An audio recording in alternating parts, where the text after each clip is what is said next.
So we finished the first 5 chapters, which is operating a real estate business. Now we got to talk about the nitty gritty, how to make money in this business and how to make valuations. So chapter 6 of the broker course is about real estate valuations. We're going to talk about BPOs and appraisals and the processes. So I'll move on to the first slide. Introduction to appraisal. So what is an appraisal? It's an opinion of value, right? The purpose of the appraisal is to determine a problem to be solved. What's the problem? It could be I need to sell a house. It could be I need to rent a house, right? It could be different types of appraisals. Type of value is to be estimated. That's what the appraisal is used for. So what is this purpose? So the appraiser has to identify what the purpose is. Client or customer, intended use of the appraisal, and then the intended user. So it's the loan company using it to evaluate their collateral, for example, or is the customer using it to evaluate a rental income property or something like that. The relationship between brokers and appraisers. So real estate licensees can perform an appraisal for compensation. Remember we talked about that. There's two things they have to have if they do it for compensation. Number one, they can perform an appraisal as far as a loan is concerned if it abides by the USPAP, Uniform Standards of Professional Appraisal Practices, or it is a non-federally related transaction, so like a cash deal or a hard money deal. Right? We can't represent ourselves as a certified appraiser unless we have an appraiser's license. It does have to conform again to USPAP and may not prepare appraisers that require a state certified or licensed appraiser. Now, what requires a state certified appraiser? State certified appraiser is some type of federally related transaction, right? Appraiser assignment to originally a federally related loan. What does federally related mean? Federally related means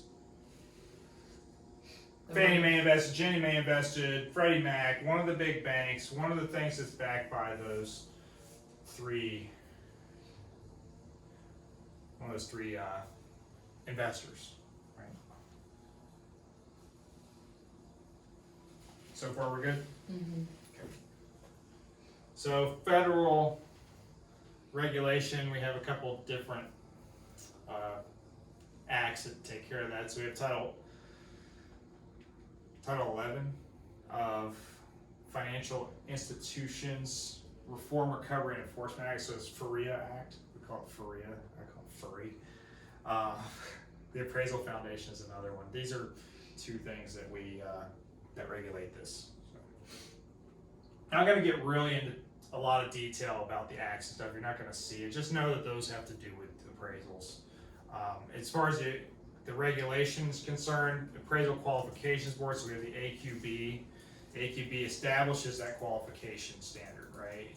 It's for state certified and licensed appraisers, and it's education and appraisal experience. So when you try to be a licensed appraiser, you have to be an apprentice for a couple of years, for example. Right? That's all done by the Appraisal Qualifications Board.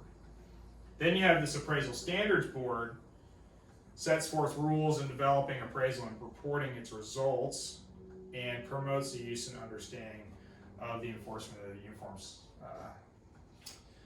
Standards of Professional Appraisal Practices. Now, the difference here is think about qualifications. What do I need to qualify? It's just like getting a real estate license. What do I need to qualify to be a broker? I have to have a 45-hour course. I have to submit my fingerprints, social security number for child support purposes, right?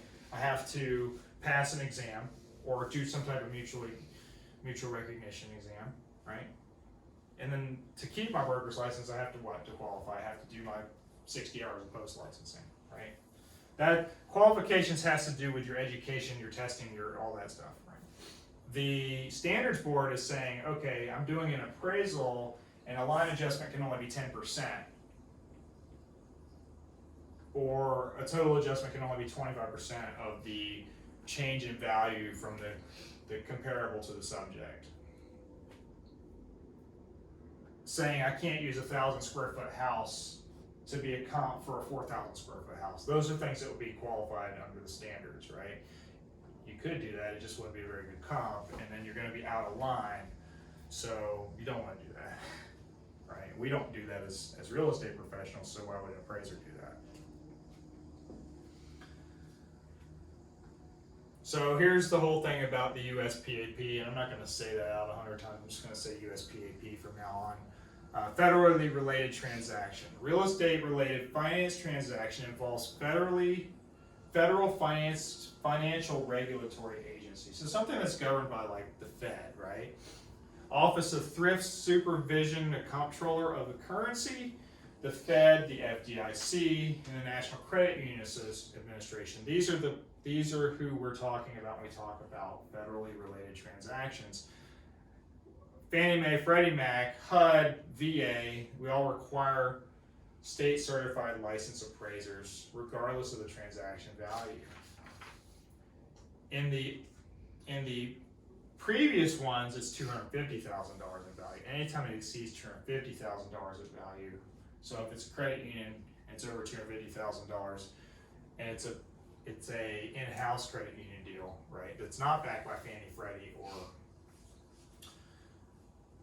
Ginnie Mae, right?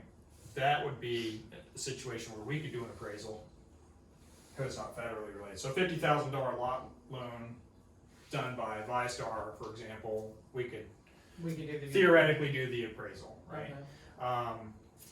I personally, will tell you this, that most transactions that go through the credit unions, the savings loan associations, the banks and all that, they're going to be backed by Fannie Mae, Freddie Mac anyway. So even if it's lower than 250, you're going to see that we're still going to have to do that. Does that make sense? Right? These things require an appraisal. The appraisal's to make sure that the collateral's there if in the event of a foreclosure.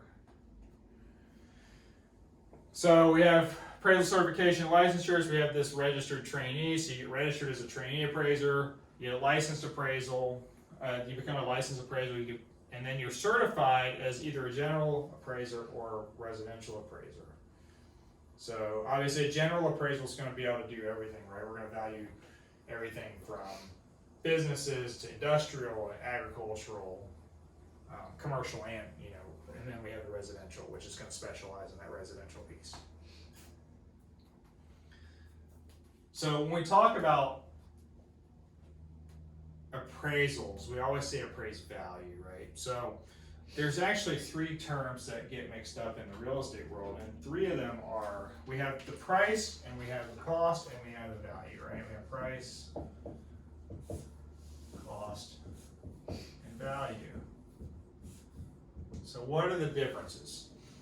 What's the difference? The price is the amount paid. The price is what you pay on a contract. The price is what's set. Like you go to the grocery store and loaf of bread is $3.99. You pay $3.99. It's the price. That's it. It may not be worth $3.99, but that's what it's paying. That's what you're paying for, right? We have the cost, right? So if we're building new construction, I like to use this term because if we're building new construction, it's whatever it costs to build. So when you're doing an insurance valuation, a lot of times they do this cost to rebuild calculation, right? So think about cost as what it would cost, labor, materials, land to replace things. Now, when you do questions on cost and you do questions on depreciation, just understand that land doesn't depreciate. You have to remove it from the equation and put it back in later. So we have cost. So I like to say cost is insurance, right? Price is contract, right? This is how I like to value. And then we have value. Value is the ability to command goods and services in exchange, right? So the value of a dime is 10 cents, right? Because why? The government has set aside saying this is legal tender, it's worth 10 cents, right? If the appraiser says the house is worth $500,000 because of all the other comps, then the value of that house is $500,000. You may have paid $400,000 for it, or you may have built it for $300,000, but the value is $500,000. Does that make sense? Mm-hmm. So value is, I call it appraisal. What is it worth? What is it worth to somebody else, right? Because my dad used to always say, collect coins instead of baseball cards, because it's always worth face value, right? your appraisal can never be worth less than appraised value. You're never going to lose all your money. Whereas if you have a baseball card and you have a fire or you spill bleach on it, it could be worth nothing, right? Or expose it to air. Gone. Yeah. Expose it to air, right? Where the coin might be charred, but it's still worth face value as long as it didn't melt, right? And actually, if it melted, it'd be worth more. Sometimes it's worth $3 in silver value these days. So who knows? But that's kind of the price cost value concept. This is something that will come up on your exams. So then we have these different types of value, right? So now that we're past the price and the cost piece, we still have the value piece, because this is what this whole chapter is about. It's about appraisals. We have assessed value, which is what? Your tax value, right? I'm just going to go through these first, and then we'll go through them individually. We have going concern value, we have an insurable value, investment value, liquidation value, salvage value, and value in use. So value in use sounds like, well, what's value in use? Value in use is, what is the value for how we're using it today, right? So remember we hear that term highest and best use, right? That's where that kind of comes and falls into play. So I'm going to get to the value section of the book just in case there's some issues here. But so first of all, we have this thing called market value, right? And that wasn't listed on that because market value is a conglomerate of the other values, right? Because it depends on what we're selling to which one of these values we're going to use. For example, insurable value would be if your house burned down, right? We're going to give you a value to replace it. If you get in a car accident, same thing. They value your car. That's your insurable value, right? So consensus of interactions between many buyers and sellers in the market. So today's market, we are in a buyer's market, a half and half, but closer to buyers than sellers market because there's a little still bit in more the seller, but I think we're getting to the there. buyer. We've hit that kind of that peak, right? Teeter-totter, yeah. Or that valley, whatever you want to call it, whichever side you're on. And there's three broad categories, right? There's the relationship and knowledge and motivation of the seller and buyer, right? Is a seller getting relocated for military, for example, they're going to be a little more motivated to sell than somebody that is a family home that they live there for 30 years and they have an emotional attachment to, right? What are the terms of the sale, right? Terms of sale, how much is the price or cash equivalent, right? Are you getting the fruit trees with the house, or are you digging them up? Are you getting furniture, etc.? Right? I know that's personal property, but if you're doing an Airbnb, for example, you might want to buy the furniture. Right? And then the conditions of sale, right? Is there a contingency? Do I want 20,000 repairs or a new roof or any of these conditions, right? I'll buy this if you do this. The quid pro quo of real estate. Right? And then these conditions, right, that are implicit. So these are the implied conditions of what market value is. The buyer and seller are motivated, right? The buyer wants to buy, the seller wants to sell. Not always. Sometimes the seller says, I just want to test it out. If I get this much, I'll sell it, right? But most of the time, the seller says, I want to move, so I'm going to sell my house. Both parties are well informed, well advised, acting in their own best interest, right? They usually have their own agent, or they have an attorney or somebody, or they could have 25 friends telling them the wrong answers, one or the other. But they're well advised one way or the other, whether it's good or bad, right? Reasonable time is allowed in the open market, so how long has the market been on, or how long have they actually been in the market, right? House on the market for a seller, or how long has the buyer actually been looking, right? Because that's going to change, right? If you notice over time, a buyer that's been looking for a long time does one of two things. They either say, oh, forget it, I'm going to rent, or they say, oh, I'll just buy the next house I find, right? One or the other, which isn't the right answer for either one of them, right? We need to find them the right house and match them properly. Then this payment is made in cash or some type of convertible cash document, right? So we have a note. We have a note for $300,000. Eventually, it's going to be turned into cash plus interest. Right? Price is not affected by special financing or seller concessions. Right? The price is the price. If I'm giving you the furniture, that furniture is deemed to have no value. Now, if the seller is giving a concession, that would affect your appraised value, but that's not changing your market value. Does that make sense? Right? Because appraisers will ask you, was there any concessions on this, or I'm trying to value another property. Principal value is supply and demand. You know, supply is the availability, right, at any given time, right? Supply is there a lot of building going on? You can look at the supply through binoculars and see what's going to happen 6 months from now in the market if you're aware of what's going on, right? We know that we're going to have an influx of 300 homes right here by this office, right, for example. We know that there's going to be increased supply. If the demand's not there, what's going to happen to the price? The price is going to go down because we have to make that line match, right? So variables who influence supply are the availability of labor, which we had very big shortages of during COVID. Now that the labor is coming back, we're starting to see prices go up even more.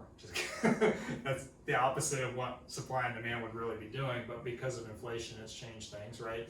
Availability of construction loans and financing, availability of land and materials. Now, land's always decreasing, right? So that's going to inherently increase values no matter what, right? Materials, sometimes they're decreasing, sometimes they're increasing, depending on import and exports, right? So demand is desirability to purchase, right? We can want something or rent goods and services, right? We're going to want something. When I worked in the grocery industry, we talked about food because everybody has to eat. But how you eat is two different things, right?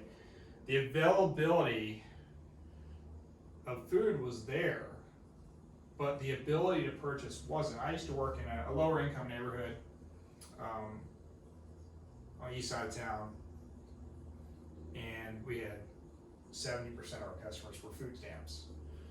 So the first 2 weeks of the month when food stamps were issued, we were very busy.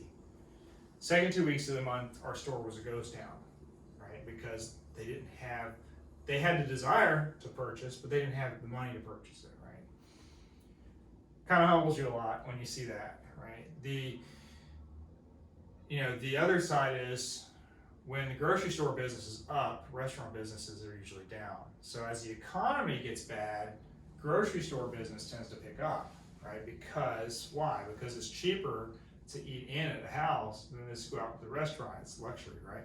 Now, me being spoiled, I like to go out to eat because I don't want to do dishes. But let's be honest, it's not that good for you, right?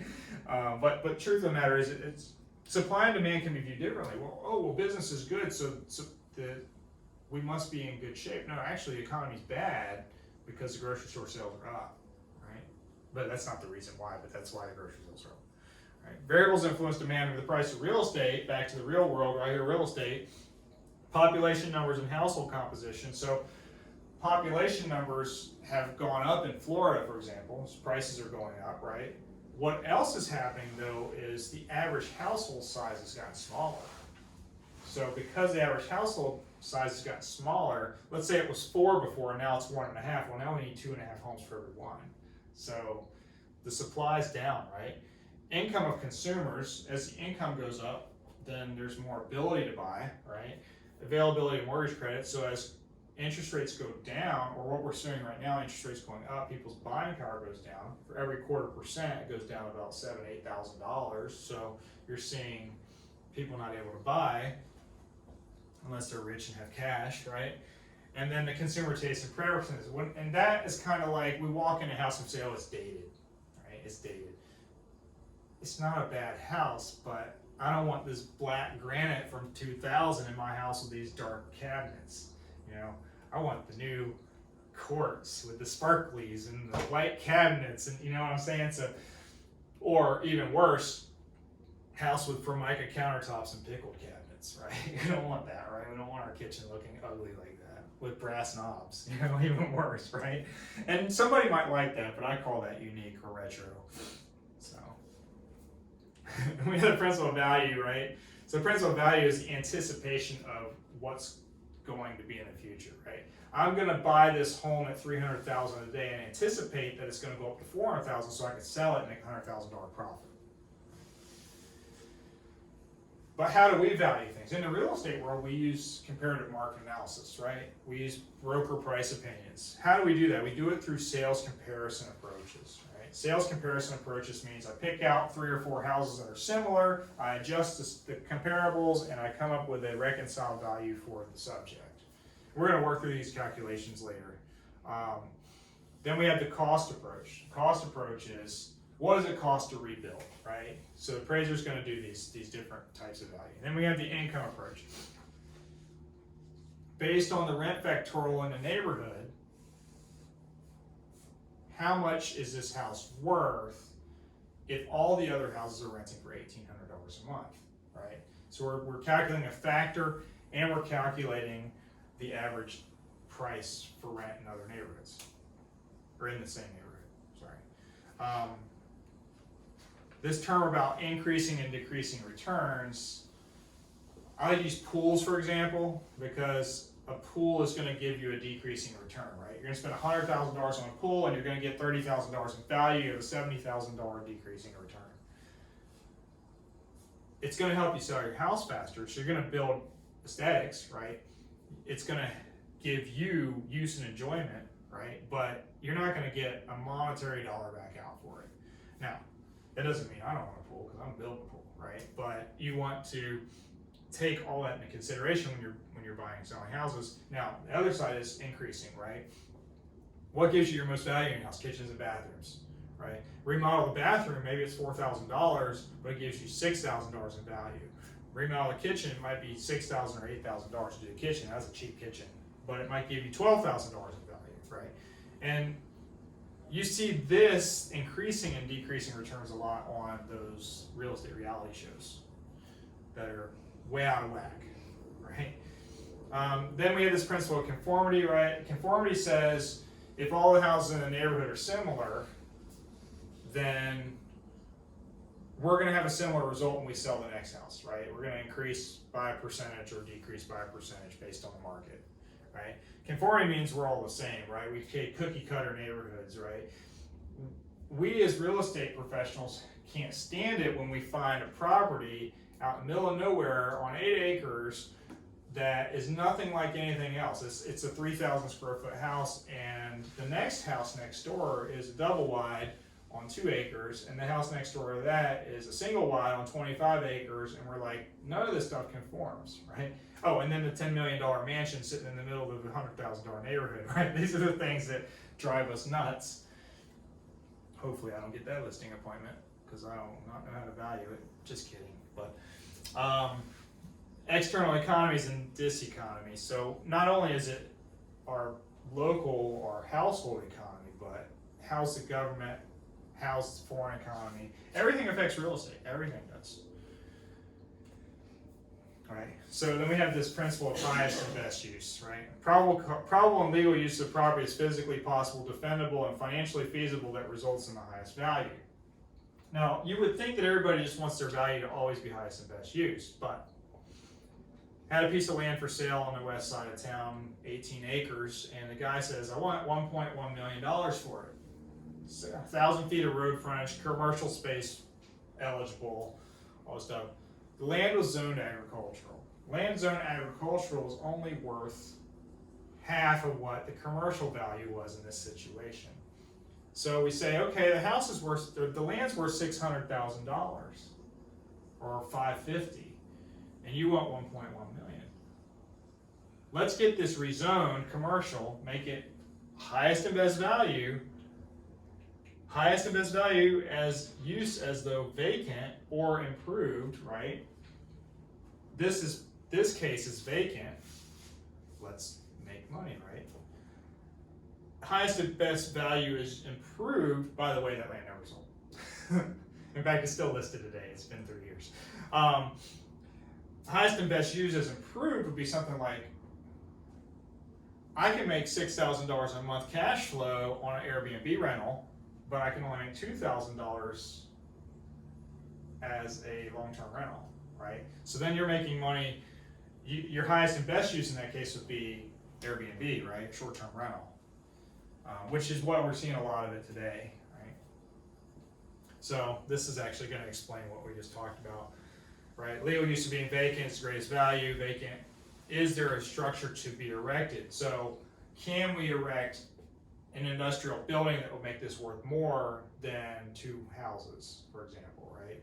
Can we build storage units, which is gonna bring me residual income every month?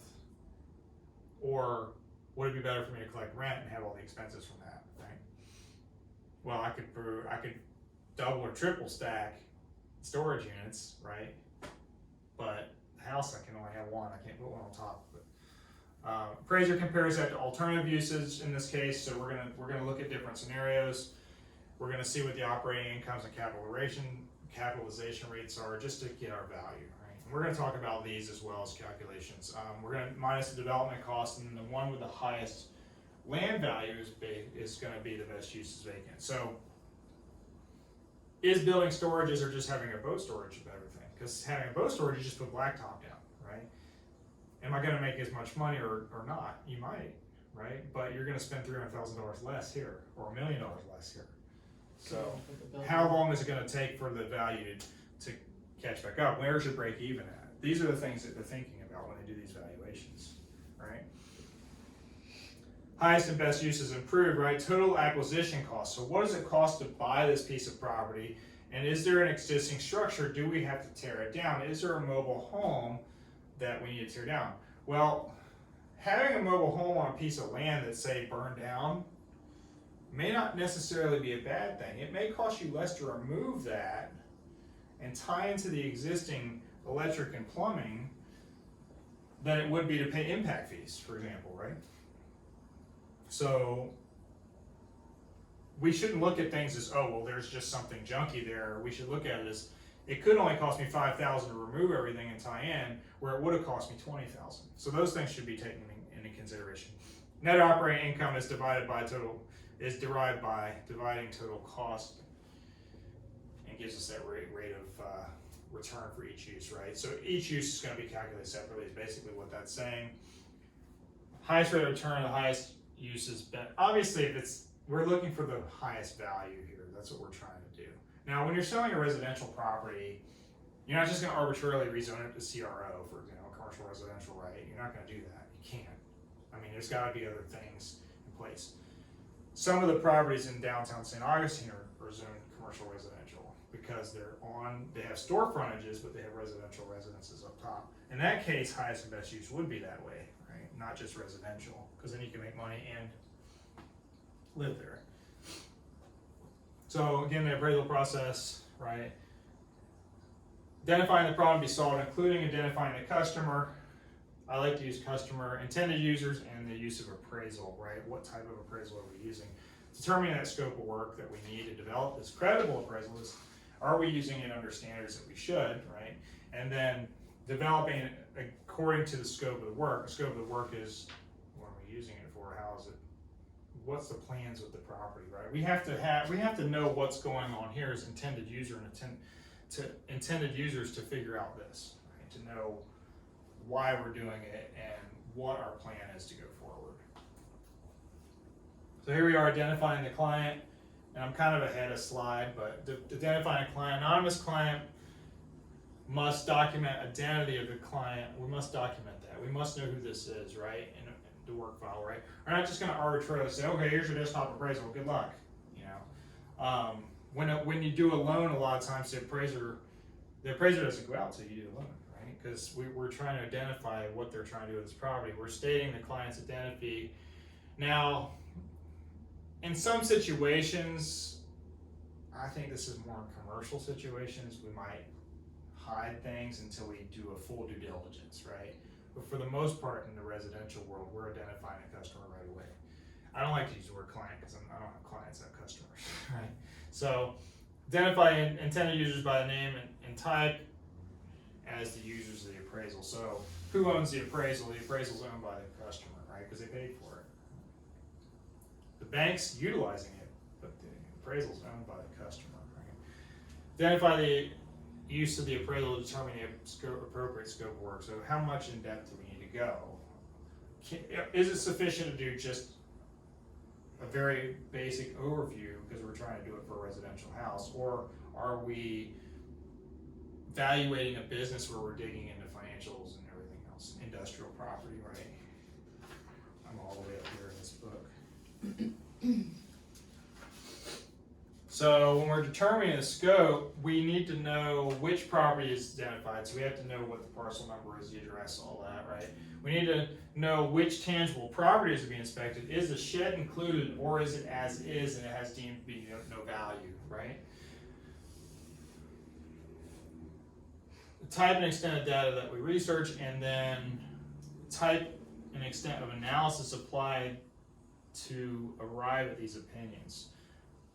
We believe your value is this because these properties are similar and we've made these adjustments. Right? Basically is what we're saying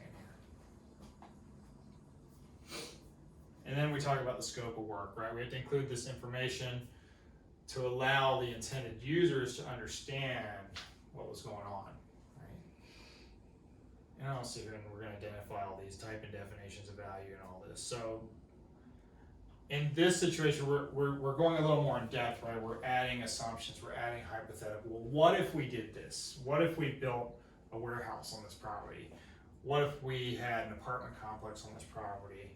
We had to look at the relevance of everything, right? And then the effective date. Did we start this project a year and a half ago and we had 25% inflation, right? Because then we need to adjust accordingly. Those are the things that we need to know. We also have to look at economic supply and demand, market trending. You know, is this neighborhood severely declining or is it increasing? Is this land regulated by the zoning planning committees, right? We can't put more than 6 units per acre, or we can't put more than 1 unit per acre, for example, right? Those are gonna affect your value in your appraisal. Opinion of the highest and best value.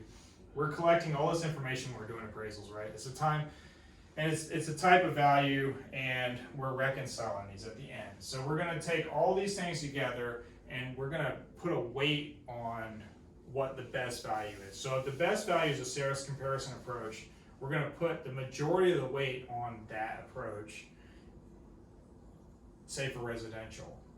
But if you're doing it for an apartment complex, maybe the income approach is the best approach, right? Because we have 30 units and we're getting $1,200 a month. So we're gonna put more weight on that versus the other areas. That reconciliation is really, really important. So type of appraisal reports, you have written reports, right? I don't know anybody that does verbal reports, but the written reports. Restricted appraisal reports may be provided when the intended user is exclusively the client. So a lot of times an appraiser will, or a customer will be like, I know what you say my value is, but I want to get an independent appraisal, right? That's one of those situations, right? I had a house that we couldn't sell for like 18 months, and I said, listen, your house is not worth what you have it listed. I suggest you getting a independent appraisal so that you can see. And then when the appraisal comes in different, will you agree to list it at that price, right?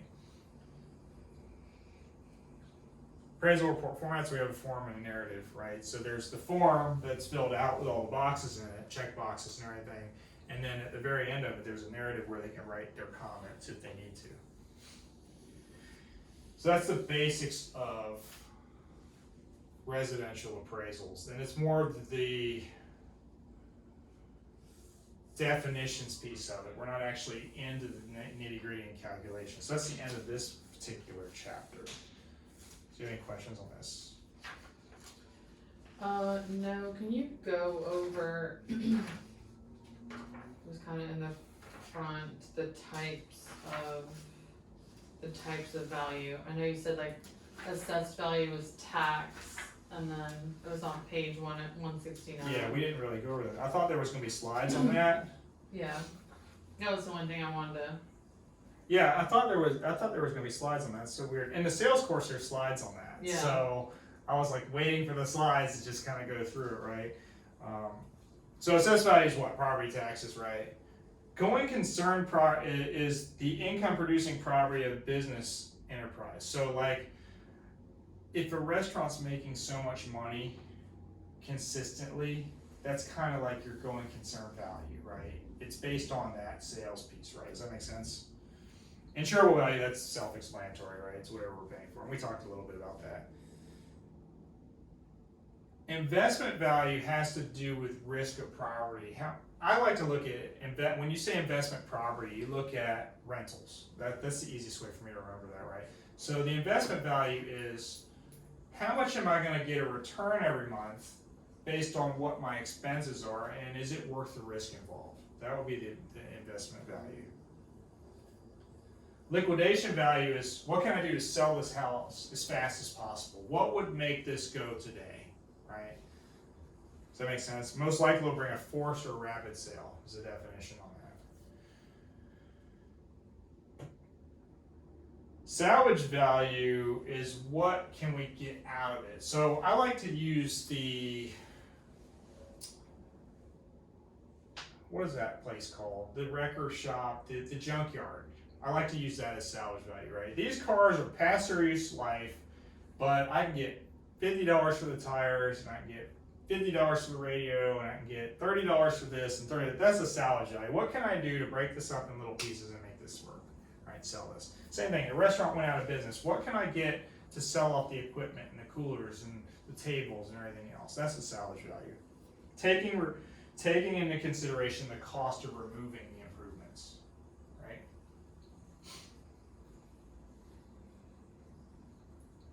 Value use has to do with highest and best use. Value and use could be higher for certain things, right? You have a piece of land, when you're using it as yourself and maybe you're farming it, it's not worth a whole lot to you. But what if that land needs to be taken by eminent domain and we have an interstate going through that property? Well, to the government, that property might be worth a lot more money, right?